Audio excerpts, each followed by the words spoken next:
Hi எல்லாருக்கும் வணக்கம். This is geography Srinivasan. TNUSRB 2025 இந்த நோட்டிஃபிகேஷன் பற்றின வீடியோஸ் இப்போ நம்மளுடைய ஜாகிரபி ஸ்ரீனிவாசன் சேனலை தொடர்ந்து நம்ம அப்டேட் கொடுத்துட்டே வரோம். நீங்களும் நம்மளுடைய சேனல் அண்ட் வீடியோஸ்க்கு வந்து நல்லாவே சப்போர்ட் பண்ணிட்டு வந்துட்டுருக்கீங்க. ரொம்பவே தேங்க்யூ. அதுவும் இல்லாமல் இந்த வீடியோ நமக்கு இது 100வது வீடியோ அப்படின்றதுனால ரொம்பவே சந்தோஷப்படுறேன்.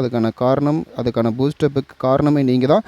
ஓகே, இந்த 100வது வீடியோவில் ரொம்பவே ஒரு யூட்டிலைஸ் பண்ணக்கூடிய நல்ல ஒரு பயனுள்ள ஒரு வீடியோவாக உங்களுக்கு நான் வழங்கணும் அப்படின்றதுனால ஒரு ½ அன் ஹவர் உட்காந்து உங்களுக்கு ஒரு ஸ்கிரிப்ட் ஒன்று ரெடி பண்ணியிருக்கேன்.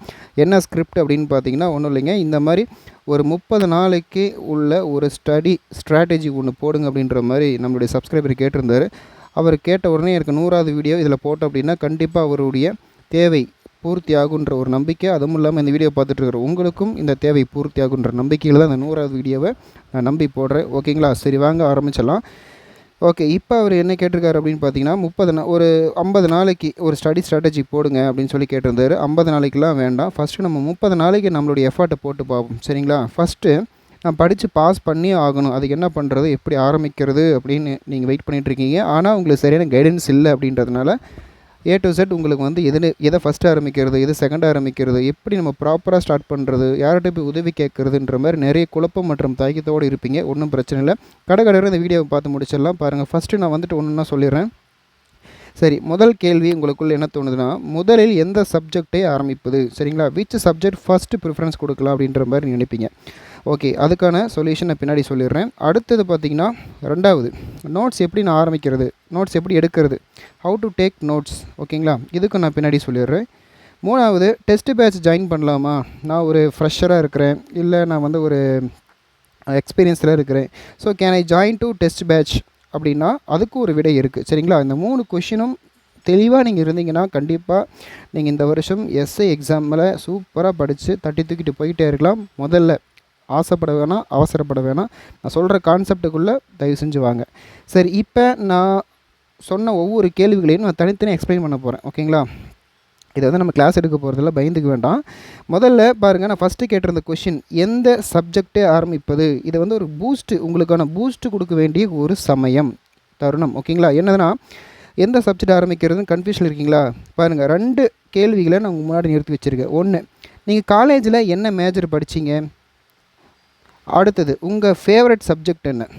இப்படி 2ஆக பிரித்து நீங்கள் சப்ஜெக்டை நீங்கள் ஆரம்பிக்கலாம். ஃபார் எக்ஸாம்பிள், நீங்கள் காலேஜில் வந்து நீங்கள் ஒரு மேக்ஸ் டிபார்ட்மெண்ட் அப்படின்னா தாராளமாக நீங்கள் இருக்கக்கூடிய சிலபஸில் நிறைய சப்ஜெக்ட் இருக்கும், நீங்கள் தாராளமாக மேக்ஸ் ஃபஸ்ட்டு படிக்கலாம். இல்லை சார், நான் வந்து பிஏ தமிழ் இல்லை எம்ஏ தமிழ் அப்படின்னா கண்டிப்பாக நீங்கள் தமிழ்லேருந்து ஸ்டார்ட் பண்ணுங்கள். சரிங்களா? ஏன்னா அதுதான் உங்களுடைய டிகிரி, அதுதானே உங்களுடைய மேஜர்.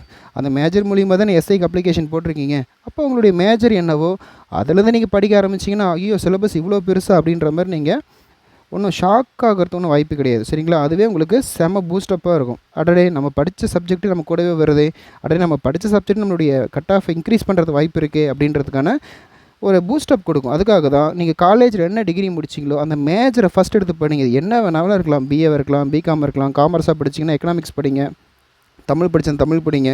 ஓகேங்களா? இல்லை நீங்கள் வந்து ஒரு பொலிட்டிக்கல் சயின்ஸ் படிச்சிருந்தா பாலிட்டி ஃபஸ்ட்டு படிங்க. ஓகேங்களா? என்ன வேணாலும் இருக்கலாம், எடுத்து படிங்க. ரெண்டாவது, உங்களுக்குன்னு ஒரு ஃபேவரட் சப்ஜெக்ட் இருக்கும் இல்லையா? ஃபார் எக்ஸாம்பிள், சில பேருக்கு இந்த ஹிஸ்டாரிக்கல் மூமெண்ட்டாக ரொம்ப பிடிக்கும். ஹிஸ்ட்ரி பிடிக்குமா, அதை எடுத்து படிங்க. தமிழ் பிடிக்குமா, சரி தமிழ் எடுத்து படிங்க, என்னப்பா ஆகிப்போச்சு.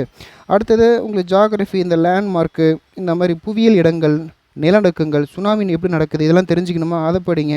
இல்லை மேக்ஸ் அப்பப்போ போட்டு பார்க்குறது பிடிக்கும், பட் அவ்வளோ பிடிக்காது அப்படின்னா கற்றுக்க ட்ரை பண்ணுங்கள். ஸோ ஃபஸ்ட்டு நான் என்ன சொல்கிறேன்னா, காலேஜில் உங்களுடைய மேஜர் என்னவோ ஃபஸ்ட்டு படிங்க. ரெண்டாவது, உங்களுக்குன்னு ஒரு சில சப்ஜெக்ட் ஃபேவரட்டாக இருக்கும் இல்லையா, அதை எடுத்து படிங்க. ஏன் அதை ஃபஸ்ட்டு நான் வந்து படிக்க சொல்கிறேன் அப்படின்னா, இந்த கான்செப்ட் வைஸாக நீங்கள் படிக்கும் பொழுது உங்களுக்குள்ள டிஎன்யூஎஸ்ஆர்பி போலீஸ் பற்றின அந்த சிலபஸ் பற்றின பயம் உங்களுக்குள்ளே விளையிடும். நம்மளால் முடியுன்ற கான்ஃபிடன்ஸ் இதுலேயே உங்களுக்கு 50% வந்துடுமே. அதுக்கப்புறம் இன்னும் ரிமைனிங் 50% தானே உழைப்பு போட போகிறோம் அப்படின்ற ஒரு பூஸ்டப்லேயே நீங்கள் அடுத்த கட்டமாக நோக்கி அடுத்தடுத்த ஸ்டெப் எடுத்து வைப்பீங்க. ஓகேங்களா? புரிஞ்சிருக்குன்னு நினைக்கிறேன். ரெண்டாவது பார்க்கலாம். அவ்வளோதான், டைம் ஆகிட்டே இருக்குது, கடற்கரை முடிச்சிடலாம். ரெண்டாவது, நோட்ஸ் எடுப்பது எப்படி. இது ஒரு நம்பிக்கை சார்ந்த விஷயமா இருக்கும். ஓகேங்களா? ஏன் இந்த நோட்ஸ் எடுக்கிறது நம்பிக்கை சார்ந்த விஷயம் அப்படின்னா, பாருங்கள், 2 விஷயம் நான் கொடுத்துருக்கேன். ஒன்று, உங்கள் கைப்பட எழுதிய நோட்ஸை மட்டும் நம்புங்கள். யார்கிட்டையுமே ஃப்ரெண்ட்ஸ்கிட்ட போய் கேட்கக்கூடாது, மச்சான் நோட்ஸு கொடுறா அப்படின்னு. ஏன் தெரியுமா? உங்கள் கைகளில் கலைத்திறன் உள்ளது என்பதை நீங்கள் நம்ப வேண்டும். நீங்கள் வந்து நோட்ஸ் அப்படின்றது நீங்கள் கைப்பட எழுதி, கை வலிக்க எழுதி, நீங்களே தயாரிச்சிருப்பீங்க இல்லையா, அந்த நோட்ஸ் மட்டும் தான் உங்களை காப்பாற்றக்கூடிய ஒரு விஷயம். புரியுதுங்களா? ஸோ இதுக்கு நீங்கள் என்ன பண்ணணும், கைப்பட கை வலிக்க நீங்களே ஒரு கலைத்திறன் மிக்க ஒரு நோட்ஸ் எடுக்கணும் அப்படின்னா முதல்ல நீங்கள் ஸ்கூல் புக்கை மட்டும்தான் நம்பணும். அதுக்கப்புறம் தான் மற்ற பப்ளிகேஷன்ஸ் எல்லாமே. ஓகேங்களா? ஸோ ஸ்கூல் புத்தகங்களை மட்டும் முதலில் நம்புங்கள், பப்ளிகேஷன்ஸை பிறகு வாங்கிக் கொள்ளலாம். பிறகுன்னா எப்படிங்க, சிலபஸில் ஆல்மோஸ்ட் ஒரு 125% இல்லை 85% முடிச்சிட்டேன் அப்படின்றப்போ நீங்கள் பப்ளிகேஷன்ஸ் வாங்கிக்கலாம். ஓகேங்களா? என்ன புக் வாங்கணும், ஃபஸ்ட்டு நம்ம தமிழ்நாடு டெக்ஸ்ட் புக்கு தான் வாங்கணும், அதுதான் படிக்கணும்.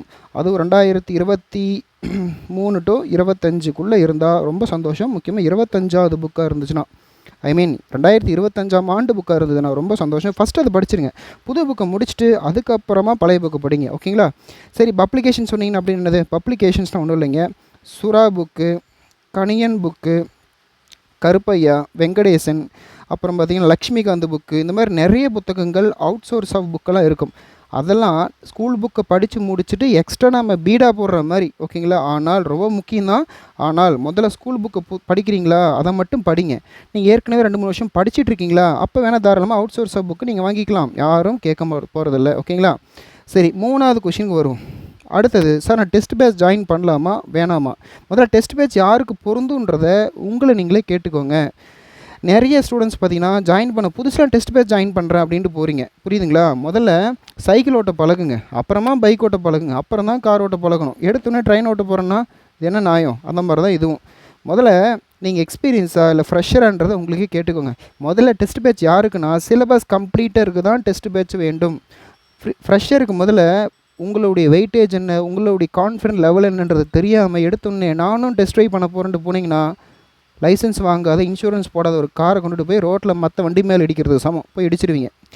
அதனால் முதல்ல வெயிட் பண்ணுங்கள். எக்ஸ்பீரியன்ஸ் இருந்தால் மட்டும், சிலபஸ் கம்ப்ளீட் பண்ணின ஸ்டூடெண்ட்ஸாக இருந்தால் மட்டும் நீங்கள் எங்கே வேணாலும் டெஸ்ட் பேட்ச் ஜாயின் பண்ணி ஆன்லைன் ஆஃப்லைன் எங்கே வேணாலும் கேதர் பண்ணி அட்டன் பண்ணி. இல்லையா, இல்லை சார் என்னால் டெஸ்ட் பேட்ச்சில் அட்டன் பண்ண முடியாது, கையில் காசு இல்லை அப்படின்னா 5 to 10 years of previous year questions ஒன்றுன்னா வருஷத்துக்கு ஒரு கொஷின் வந்திருக்கும். அதையாவது வருஷத்துக்கு ஒரு எக்ஸாம் உடைய கொஷின் பேப்பர் பிரிண்ட் அவுட் போட்டு Group 4 Group 1 Group 2 print out போட்டு நீங்கள் செல்ஃபாகவே OMR டெஸ்ட் நீங்கள் அட்டன் பண்ணி பார்த்துக்கலாம். ஓகேங்களா? சரி, நீங்கள் ஒரு ஃப்ரெஷராக இருந்தீங்க அப்படின்னா என்ன பண்ணணும், என்னுடைய மிகப்பெரிய ஒரு அட்வைஸ், தயவு செஞ்சு கிளாஸ் ஜாயின் பண்ணிக்கோங்க. எனக்கு எல்லாம் தெரியும், அனைத்தும் தெரியும் அப்படின்னு ஆல்பர்ட் ஐன்ஸ்டீன் மாதிரி பெருசாக நம்ம ஒன்றும் சாதிக்க போகிறதில்ல. பொதுவாக ஃப்ரெஷராக இருந்தீங்கன்னா உங்களுடைய ஃப்ரெஷர் அப்படின்ற மைண்ட் செட்டை நீங்களே அக்செப்ட் பண்ணிக்கிட்டு முதல்ல என்ன பண்ணணும், கிளாஸ் ஜாயின் பண்ணிவிட்டு முதல்ல படிங்க. படிச்சுட்டு ரெண்டாவதாக சின்னதாக கிளாஸ் டெஸ்ட், நேற்று நடந்த கிளாஸு டாபிக் என்னவோ அது இன்றைக்கி டெஸ்ட் நடக்குதா அட்டன் பண்ணுங்கள், ஒன்றும் பிரச்சனை இல்லை. தென் அனுபவமுள்ள சில வெற்றி அடைந்தவர்கள், அனுபவமுள்ள சில தோல்வி அடைந்தவர்களிடம் எப்போவுமே நீங்கள் ஒரு கான்டாக்ட்லேயே இருக்கணும். ஏன்னா எப்படி அவங்க வெற்றி பெற்றாங்க அப்படின்ற ஒரு அனுபவத்தை உங்ககிட்ட ஷேர் பண்ணிக்கிறதுக்கும் உங்களுக்கு ஒரு வாய்ப்பு கிடைக்கும்.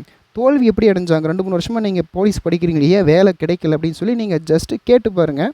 இந்த தப்பு பண்ணேன், அந்த தப்பு பண்ணேன், இதனால் அப்படி ஆகிடுச்சு, அதனால் அப்படி ஆகிடுச்சு. 1 மார்க் 1/2 மார்க் இருந்து தான் நான் உள்ள டிபார்ட்மெண்ட்டுக்கு போயிருப்பேன்னு சொல்லிவிட்டு 1/2 மார்க் இல்லாததுனால லைஃபே தொலைச்சிட்டு இன்னமும் வீட்டில் வந்து படிச்சுட்டு இருப்பாங்க. அவங்களுடைய கதைகளையும் கேளுங்க.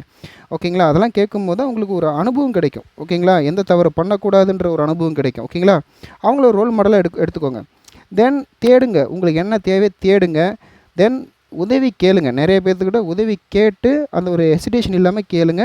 தயவை உணருங்கள். தயவுனா மற்றவங்கள்ட்ட ஹெல்ப் கேட்கணுன்ற ஒரு தயவை நீங்கள் உணரணும். அதாவது உங்களால் ஒரு உதவியை பெற முடியும், உதவியை செய்ய முடியும்ன்ற மாதிரி உணருங்க. முக்கியமாக யார் உதவி செய்கிறாங்களோ இல்லையோ, நீங்கள் படிக்கிறது உங்களுக்கு நீங்களே உதவியாக இருங்க. சரிங்களா?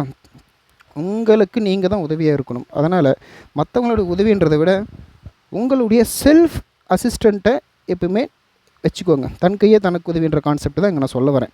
தென் உதவின்றதுனால சில பேருக்கு நீங்கள் யாருக்கும் நோட்ஸ் கொடுக்கக்கூடாது. அது மூலம் புரிஞ்சுக்கோங்க. உதவி செய்கிறதுனா நோட்ஸ் எப்படி நீங்கள் கைப்பட வலிக்கு எழுதிருப்பீங்க இல்லையா, அந்த நோட்ஸ் எடுத்துகிட்டு போய் யார் கேட்டாலும் கொடுக்குறது, தானம் கொடுக்குறது அப்படி கிடையாது. இது உங்களுடைய உழைப்பு. சரிங்களா? கஷ்டப்பட்டு எடுத்த நோட்ஸை அனுபவிக்க வேண்டிய பொறுப்பாளர் நீங்கள் தான். புரியுதுங்களா? நீங்கள் எடுத்த நோட்ஸை தானம் பண்ணுறதோ, காசுக்கு விற்கிறதோ, கடன் கொடுக்குறதோ கொடுத்தீங்கன்னா அப்போ இன்றைக்கி விடிய கண்முழிச்சு எழுதிய நோட்ஸுக்கு என்ன மரியாதை? அதெல்லாம் விட்டுறாதீங்க. சரிங்களா? வாங்கிட்டு போகிறோம், படிக்க மாட்டோம். எழுதவே கஷ்டப்படுறவன் படிக்க மட்டும் எப்படி இன்ட்ரெஸ்ட்டாக வருவான்? கொண்டு போய் குப்பையில் போட்டுருவான். அதனால் உங்கள் நோட்ஸ் யார் கேட்டாலும் சாரின்னு ஓப்பனாக சொல்லிடுங்க. ஓப்பன் டாக்கா, சாரிங்க நோட்ஸ்லாம் கிடையாது, கேட்காதீங்க, நீங்களே எழுதுங்க அப்படின்னு ஓப்பனாக சொல்லுங்கள். இதனால் ஃப்ரெண்ட்ஷிப் கட்டானாலும் பரவாயில்ல. புரியுதுங்களா? சரி, ஓகே. இப்போ தான் லாஸ்ட்டாக ஒரு விஷயத்தை நம்ம பார்க்க வந்திருக்கிறோம். இப்போது ஸ்டடி பிளான்னு சொன்னீங்களே, 30 நாளைக்கு என்ன சார் பண்ணலாம் அப்படின்னு கேட்டிங்கன்னா, இதோ இங்கே இருக்குது. ஆனால் இதை டயலாக் கேட்கும்போது உங்களுக்கு எப்படி என்ன தோணுதுன்னா, ஒரே வருஷத்தில் என்ன மாதிரி கோடீஸ்வரனாவது எப்படி அப்படின்ற மாதிரி தான் இருக்குது இந்த டைட்டிலு. முதல்ல நீங்கள் 30 நாளில் ஸ்டடி பிளான் போட்டுக்கிட்டாலும் சரி, 60 நாளைக்கு ஸ்டடி பிளான் போட்டுக்கிட்டாலும் சரி, எக்ஸாம் வரைக்கும் நீங்கள் ஸ்டடி பிளான் எப்படி போட்டுக்கிட்டாலும் சரி, முதல்ல உங்களுடைய சூழ்நிலைக்கு ஏற்ற மாதிரி நான் ஸ்டடி பிளான் போட்டு கொடுக்க முடியாது. ஓகேங்களா? நீங்கள் தான் கரெக்டாக ஸ்டடி பிளானை வடிவமைச்சு போட்டுக்கணும். அவ்வளோதான் நான் சொல்லுவேன். நான் சொல்லிட்டு போய்டுவேன் போகிற போக்கில். சரி, okay, come to the point. பாருங்கள், முதல்ல ஸ்டடி பிளான் அப்படின்றது போடுறதுக்கு முன்னாடி அவசரம் வேண்டாம். அவசரம் கூடவே கூடாது. புரியுதுங்களா? ஏன் அவசரம் வேண்டாம் அப்படின்னா, வெற்றிக்கு நிதானம் வேண்டுமே தவிர அவசரம் கூடாது. ஒருவேளை அவசரப்பட்டீங்கன்னா வெற்றிக்கு அந்த அவசரம் என்பது வழிகாட்டாது. நல்லா புரிஞ்சுக்கணும். ஸோ யாருடனும் நீங்கள் கம்பேரிசன் பண்ணாமல் நீங்கள் பாட்டுக்கு படிங்க. யாராவது கம்பேர் பண்ணுறீங்கன்னா, அவங்களுக்கு இந்த வேலை கிடச்சிருச்சு, இவங்களுக்கு இந்த வேலை கிடச்சிருச்சு. ஆனால் உங்களுக்கு அதை விட பெட்டரான வேலை வாய்ப்பு கிடைச்சாலும் அவங்களோட கம்பேரிசன் பண்ணி பார்க்கும்போது உங்கள் மனசுக்குள்ளே ஒரு ஏற்றத்தாழ்வு மனப்பான்மை தான் உண்டாகும். அப்போ நீங்கள் ஒரு வேலை நல்லா படித்து அவங்களோட நீங்கள் பெட்டராக வந்துட்டால் ஏன் கம்பேரிசன் பண்ணுறீங்க? கம்பேர் பண்ணாத வரைக்கும் நீங்கள் கலெக்டர் கூட ஆகலாம். ஆனால் கம்பேர் பண்ணிட்டு பிசி கூட ஆக முடியாது. ஓகே, இப்போ உங்களுடைய சூழ்நிலை என்ன பாருங்கள். இருக்கிறதுலே ஜென்ஸ் பொறுத்த வரைக்கும் இந்த 3 கைண்ட் ஆஃப் லைஃப் டைமில் தான் வாழ்ந்துட்டுருப்பாங்க. இந்த லைஃப் பேட்டர்ன் தான் வாழ்ந்துட்டுருப்பாங்க. நல்லா கவனிச்சுக்கோங்க. இதை பார்க்க கொஞ்சம் கேலியாக இருக்கும். நீங்கள் ஜாப் இருக்கீங்களா, ஒரு பக்கம் ஜாபு, இன்னொரு பக்கம் லோன், கடன், குடும்ப சுமை, இந்த மாதிரி ஒரு இரும்பு பால் சுமந்துட்டுருக்கிற மாதிரி இருக்கும். ஓகே, நீங்களும் எஸ்ஐ படிக்க போகிறீங்களா? சரி, ஓகே, வெயிட் பண்ணுங்கள். நீங்கள் ஒரு குடும்பஸ்தன் அப்படின்னா பாருங்கள், குடும்பஸ்தன் அப்படின்னாவே இப்படி தான் இந்த ரோலில் தான் இருப்பீங்க. ஒரு பக்கம் இஎம்ஐ, இன்னொரு பக்கம் அப்பா அம்மா, வீடு, மனைவி, குழந்தைங்க, லோனு, இஎம்ஐ, கந்து, வட்டி, ஸ்பீடு வட்டி, மீட்டர் வட்டி, ராக்கெட் வட்டி, இதுக்கெல்லாம் உட்பட்டு இந்த மாதிரி குடும்பத்தை சுமந்துட்டுருப்பீங்க. நீங்களும் எஸ்ஐ படிக்க ஆசைப்பட்றீங்க. ஓகே, அடுத்தது நீங்கள் காலேஜோ இல்லை ஏதாவது ஒரு அட்வான்ஸாக வேறு கோர்ஸ் படிச்சுக்கிட்டு இந்த மாதிரி டைப்பிங் படிச்சுக்கிட்டே இருக்கீங்க. நீங்களும் கவர்மெண்ட் ஜாப் படிச்சுக்கிட்டு காலேஜும் போய்கிட்டு பார்ட் டைமில் வேலையும் பார்த்துக்கிட்டு படிச்சுக்கிட்டு இருக்கீங்க அப்படின்னு வச்சுக்கோங்களேன். இன்னொரு பக்கம் ஸ்டடின்னு போட்டுறேன். ஓகேங்களா? இப்போ நீங்களும் எஸ்ஐ படிக்க ஆசைப்பட்றீங்க. சரி, இப்போ நான் 30 நாளில் ஸ்டடீஸ் பிளான் போட்டு கொடுத்துட்றேன். 30 நாளில். இது யாருக்கு பொருந்தும்? ஒரு 5 செகண்ட்ஸ் டைம் எடுத்துக்கோங்க. யாருக்கு பொருந்தும்? யாருக்குமே பொருந்தாது. இதுதான் உண்மை, நிசப்தமான உண்மை. ஸோ நல்லா கவனிங்க. என்னங்க, வீடியோ டைட்டில் ஆரம்பிக்கிற மாதிரி ஆரம்பிச்சுட்டு இப்படி கொண்டுட்டு போயிட்டீங்கன்னு நினைக்கக்கூடாது. ஜாப்பில் ஃபுல் டைம் ஜாபில் இருக்கிறவங்களுக்கும், குடும்பஸ்தனுக்கும், டிகிரி முடித்தவங்களுக்கும், டபுள் டிகிரி முடித்தவங்களுக்கும், பார்ட் டைமில் வேலை பார்த்துக்கிட்டே வேலைக்கு போகிறவங்களுக்கும், பார்ட் டைம் வேலைக்கு போய்கிட்டே ஜாபு பார்த்துக்கிட்டே காலேஜ் படிச்சுக்கிட்டே எஸ்ஐ படிக்கிறவங்களுக்கும், இந்த மாதிரி யாருக்குமே நான் போட்டு கொடுக்குற கால்குலேஷன் யாருக்குமே செட் ஆகாது. சொல்லலாம் 3 மணி நேரம் அதை படிங்க, 4 மணி நேரம் இதை படிங்க, 5 மணி நேரம் இதை படிங்க. அப்படி தான் கிடையாது. உங்களுக்கு எது நல்ல இன்ட்ரெஸ்ட்டாக இருக்கும் முதல்ல படிங்க. 50% அதில் எஃபர்ட் போடுங்க. இன்னும் 50% என்னென்னா, நீங்கள் சுயமாக உழைக்க பழகுங்க. கண்டிப்பாக ஜெயிச்சிடலாம். சரிங்களா? முதல்ல எப்படி படித்தாலும் உங்களுக்கு என்ன தேவை தெரியுமா? எப்படி படித்தாலும் உங்களுக்கு ஒவ்வொரு 2 மணி நேரத்திற்கும் ஒரு 10 நிமிடம் ஒரு கேப், ஒரு ரெஸ்ட்டு வேணும். புரியுதுங்களா? அந்த ரெஸ்ட் டைமில் உங்களுக்கு மனசுக்கு பிடிச்ச விஷயங்களை நீங்கள் செய்யுங்க. ஒரு டீ போடுங்க, காஃபி போடுங்க, கொஞ்சம் அமைதியாக சாங் கேளுங்க. ஆனால் மொபைலை கொஞ்சம் சைலண்ட் மோடில் போட்டு உங்கள் வேலையை பாருங்கள். அவ்வளோதான். சரிங்களா? அடுத்தது, இப்போது முதல்ல நீங்கள் படிக்கணும், ஆனால் ஓரளவுக்கு மார்க் வாங்கணும் அப்படின்னு நினச்சிங்கன்னா, முதல்ல நான் கொடுக்குற ப்ரிஃபரன்ஸ் பாருங்கள். நீங்கள் ஃப்ரெஷ்ஷராக இருந்தாலும் சரி, பிகினராக இருந்தாலும் சரி, டிஎன்யூஎஸ்ஆர்பின்னு என்ன, அதுக்கு என்ன விரிவாக்கம் அப்படின்னு தெரியாமல் கூட அந்த டிபார்ட்மெண்ட்டுக்குள்ளே படிக்க வந்திருப்பீங்க. அப்படி இருந்தாலும் சரி, பாருங்கள், ஃபஸ்ட்டு மேக்ஸை உளுந்து படிங்க. கீழே உளுந்து மண்டை உடைஞ்சாலும் சரி, அப்படி உளுந்து படிங்க. ரீசனிங், மேக்ஸ்னாவே ரீசனிங், ஆப்டிடியூடு, இது எல்லாமே கலந்து school book with Kaniyan book with previous year question பேங்க்கு எல்லாமே வச்சு படிங்க. கணியன் புக்கு நல்லா உங்களுக்கு ஹெல்ப்ஃபுல்லாக இருக்கும், சப்போர்ட்டிவாக இருக்கும். நல்லா வச்சு யூஸ் பண்ணுங்கள். ஓகேங்களா? சொல்லப்போனால் ஓவரால் தமிழ்நாட்டில் இருக்கக்கூடிய டிஎன்யூஎஸ்ஆர்பி படிச்சிருக்கிற டோட்டல் 100% ஆஃப் போலீஸ் டிபார்ட்மெண்ட்டில் இருக்கிறவங்க கிட்டத்தட்ட ஒரு 40-50% கணினி புக்கு தான் யூஸ் பண்ணியிருப்பாங்க. ஓகேங்களா? சரி, அப்புறம் தமிழ் புக்கை 2வது ப்ரிஃபரன்ஸ் எடுத்து படிங்க. இதில் தமிழ் புக்கு நியூ புக்கா ஓல்டு புக்கான்ற கன்ஃபியூஷன் வேணால். ஃபஸ்ட்டு நியூவை முடிங்க. சரிங்களா? அப்புறமா பழசை பற்றி பின்னாடி பேசிக்கலாம். தமிழ் எடுத்துக்கிட்டால் இலக்கணம், இலக்கியத்தில் ரொம்ப ஸ்ட்ராங்காக இருக்கும். அப்புறம் நூலாசிரியர்கள், கவிதை நூலாசிரியர்கள், அப்புறம் 12 மேல் கணக்கு, கீழ்கணக்கு, 10 பாட்டு, 8 தொகை, இந்த மாதிரி நிறைய படிப்பீங்க. அடுத்தது பாலிட்டி 3வதாக ப்ரிஃபரன்ஸ் கொடுத்து ஃபுல்லாக ஆர்டிகல்ஸை புரியல மனப்பாடம் பண்ணி ஒரு மளிகை சாமான் லிஸ்ட்டு மாதிரி கடன்னு எழுதுருங்க. ஆர்டிகல்ஸை மனப்பாடம் பண்ணி ஒப்பிச்சு சென்ட்ரல் கவர்மெண்ட், ஸ்டேட் கவர்மெண்ட்னா என்ன, அப்புறம் மத்திய அரசு, மாநில அரசு இதெல்லாம் ஃபுல்லாக படித்து வச்சுக்கோங்க. நீங்கள் ஒரு மினி லாயர் மாதிரி நினச்சிக்க படிங்க, அவ்வளோதான், மினி லாயர். ஓகேங்களா? சரி, இப்போ அடுத்தது பார்க்கலாம். முதலில் இதை வந்து நான் சொன்னேன் இல்லையா, 3 விஷயத்த முதல்ல முடிச்சிருங்க. ரெண்டாவதாக சயின்ஸ் முடிங்க. சரிங்களா? இதை விட்டுருங்க. அடுத்தது சயின்ஸ் முடிக்கணும். சயின்ஸ்னால் ஃபிசிக்ஸ், கெமிஸ்ட்ரி, பாட்னி, ஜுவாலஜி தயவு செஞ்சு முடிச்சிருங்க. குரூப் 4க்கு வந்து சயின்ஸ் வந்து ஒரு 5 மார்க்கு தான் கேட்பன்னு இருக்காங்க. இதெல்லாம் விட்டுருங்க. எஸ்ஐக்கு கண்டிப்பாக இது எல்லாத்தையும் சேர்த்து புக் பேக் கொஷின்ஸ் எல்லாத்தையும் ரெடி பண்ணுங்கள். எல்லாத்தையும் படிக்க முடியாது இல்லையா, தயவு செஞ்சு book back questions. For example சயின்ஸில் ரொம்ப ஃபெமிலியரான கொஷின் என்னது, பயாலஜிலேருந்து கேட்டாங்கன்னா கருப்பு தங்கம் எது அப்படின்னா மிளகு பற்றி கேட்பாங்க. அதே ஜாகிரஃபிலேருந்து கேட்டாங்க அப்படின்னா பெட்ரோலியம் அப்படின்னு கேட்பாங்க. இன்னொரு புக்கில் பார்த்தீங்கன்னா அது வந்து என்ன சொல்கிறது, கோல்னு என்னது, நிலக்கரி அப்படின்னு சொல்லுவாங்க, கருப்பு தங்கம். ஸோ இந்த மாதிரி சின்ன சின்ன ஃபெமிலியரான கொஷின்ஸ்லாம் பார்த்துருப்பாங்க. சோஷியல் பொறுத்தவரைக்கும் ஜாகிரஃபினா இந்தியாவுடைய அமைவிடம், ஆறுகள் எங்கே, இமயமலை எப்படி, கனிமங்கள் எப்படி கிடைக்கிது, இரும்புனா என்ன, இதெல்லாம் பார்த்துருப்பாங்க. ஹிஸ்ட்ரி வந்து ரொம்ப படிக்க நல்லாயிருக்கும். கற்காலத்தில் தொடங்கி இப்போது எப்படி சுதந்திரம் நம்ம வந்து வாங்கணும் அப்படின்ற வரைக்கும் எல்லாமே படிச்சுக்கோங்க. ஐஎன்எம் அப்படி தான், இந்தியன் நேஷனல் மூவ்மெண்ட் அப்படின்னா இந்திய சுதந்திர போராட்ட வரலாறு. எக்கனாமிக்ஸ் அப்படின்னா எப்படி பைசானா என்ன, ரூபானா என்ன, பேங்க்னா என்ன, தனியார் பேங்க்னா என்ன, ரெப்போ விகிதம், இந்த மாதிரி நிறைய படிச்சுப்பாங்க. தென் கரண்ட் அஃபேர்ஸ் வந்து ஜஸ்ட் டெய்லியும் கோ த்ரூ பண்ணுங்கள். நான் முன்னாடி ப்ரீவியஸில் கூட ஒரு நோட்டு போட்டு எழுதுன்னு சொல்லியிருப்பேன். எஸ்ஐ பொறுத்த வரைக்கும் அவ்வளோ இம்பார்ட்டன்ஸ் கிடையாது, பட் போகிற போக்கில் கேட்டுருவாங்க. ஃபார் எக்ஸாம்பிள் கரண்ட் அஃபேர்ஸ்க்கு டெய்லி அப்டேட்டில் இருக்கிறதுக்காக தினமணி, தி ஹிந்து பேப்பர் படிங்க. சைபர் கிரைம் டிபார்ட்மெண்ட் வரக்கூடிய இந்த இலவச புகார் தெரிவிக்க வேண்டிய எண்ணை பற்றி தெரிஞ்சுக்கோங்க. 1930 இது நல்லா பார்த்துக்கோங்க. ஏற்கனவே கேட்டிருந்தாங்க.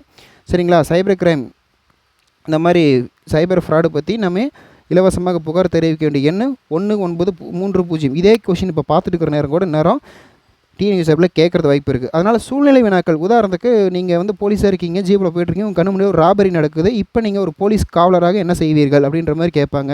அப்புறம் திடீர்னு ஒரு ஃபயர் ஆகிடுச்சு, அந்த இடத்துல நீங்கள் என்னவா யோசிப்பீங்க? ஒரு இடத்துல ஆக்சிடென்ட் ஆகிடுச்சு, அந்த இடத்துல போலீஸை நீங்கள் என்ன செய்வீங்க? ஒரு குழந்தை காணாமல் போயிடுச்சு கூட்டத்தில், எப்படி கண்டுபிடிப்பீங்க? இந்த மாதிரி நிறைய விஷயம் இருக்கும். ஒரு ரயில்வே ட்ராக் இருக்குது, ரயில்வே ட்ராக்கில் குழந்தை விளாண்டுட்டு இருக்குது, இன்னொரு பக்கம் ரயில் வந்துட்டுருக்கு, ரயில்வே ட்ராக்கை மாற்றுவீங்களா, குழந்தை காப்பாற்றுவீங்களா? இதில் வந்து ரயில்வே ட்ராக்கில் யாரும் செத்துறக்கூடாது, குழந்தை சாகக்கூடாது, என்ன பண்ணுவீங்க? இந்த மாதிரி சூழ்நிலை வினாக்கள் உங்களுக்கு போலீஸாக உங்களுடைய மனநிலையை பரிசோதிக்க கேட்பாங்க. தென் இலவச தொலைபேசி எண்கள், டோல் ஃப்ரீ நம்பர்ஸ் நிறைய கேட்பாங்க, அதெல்லாம் பார்த்துட்டு போங்க. தென் பெண்கள் பாதுகாப்பு, குழந்தை பாதுகாப்பு, இதுக்கெல்லாம் என்ன நம்பர் அப்படின்ற மாதிரிலாம் உங்களுக்கு கேட்பாங்க. சரிங்களா? எல்லாம் பார்த்துட்டு போங்க.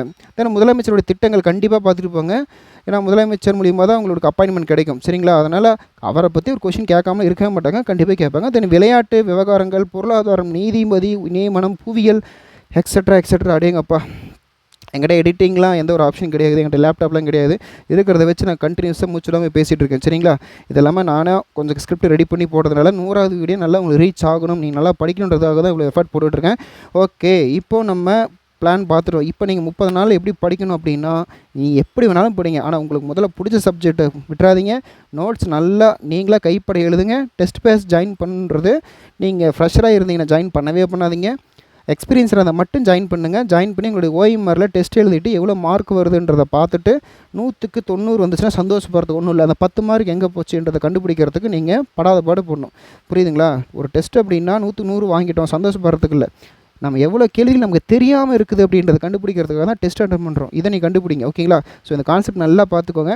நான் எழுதி வச்சிருந்த ஸ்கிரிப்ட் எல்லாமே உங்களுக்கு பிடிஎஃப் வேணும் அப்படின்னா நான் லிங்க்கில் வந்து கொடுத்துட்றேன். சரிங்களா? வேணுமா பிரிண்ட் அவுட் கூட போட்டு வச்சுக்கோங்க. இதெல்லாம் நானும் அனுபவப்பட்டு சில விஷயங்கள் கற்றுக்கிட்டு தான் நான் உங்களுக்கு வந்து பிடிஎஃபாக போடுறேன், எழுதி வச்சு உங்களுக்கு வீடியோவும் போடுறேன். ஓகேங்களா?